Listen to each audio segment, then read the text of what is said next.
جب خدائی کا دعویٰ کرتا تھا نا، تخت پہ بیٹھا ہوتا تھا، تو ایک دن حضرت جبریل آئے اس کے پاس انسانی شکل میں، تو کہنے لگے میں بڑی دور سے آیا ہوں، تو ایک مسئلہ پوچھنا تھا۔ کہا پوچھو۔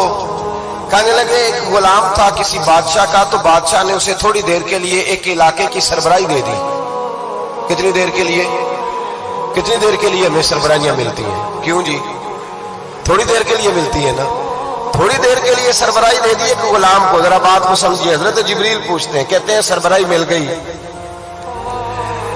اب وہ مالک ہی بن کے بیٹھ گیا ہے، وہ بات ہی نہیں سنتا، اس کو تھوڑی دیر کے لیے بنایا تھا، وہ تو خدائی کا دعویٰ کرنے لگا ہے۔ آپ بتائیں اس کا انجام کیا ہونا چاہیے؟ یہ مسئلہ پوچھنے آیا ہوں۔ تو فرعون کہنے لگا اس کا انجام یہ ہے کہ اسے پانی میں غوطے دے دے کے مار دے۔ انجام کیا ہے؟ بولیے بولیے، کیا انجام ہے؟ کیا انجام ہے جی؟ پانی میں، اللہ اکبر، اپنی سزا تجویز کر رہا ہے۔ اس کی سزا کہ اسے پانی میں غوطے دے دے کے مارو ظالم کو، اسے تھوڑی دیر کے لیے بنایا تھا اور وہ چھا ہی گیا ہے، قبضہ ہی کر گیا ہے۔ حضرت جبریل کہنے لگے جی آپ لکھ کے دے دیں گے؟ کہنے لگا لاؤ لکھ دیتے ہیں۔ لکھوا لیا، جناب جبریل رکا لے کے تشریف لے گئے۔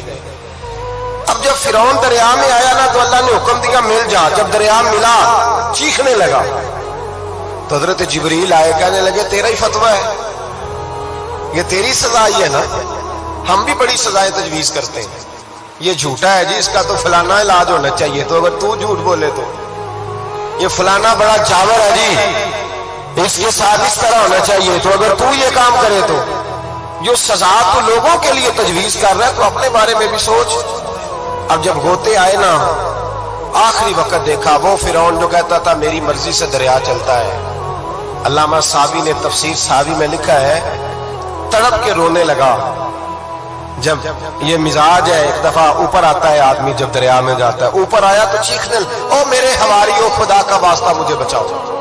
کہنے لگے تو کہتا تھا میری مرضی سے چلتا ہے۔ بے بسی ہے، تڑپتا ہے، روتا ہے، روتا ہے، وارث شاہ مان کری نہ وارثہ دا، رب بے وارثہ کر کے ماردائی، تڑپ رہا ہے، چلا رہا ہے، کوئی مدد کو نہیں پہنچتا۔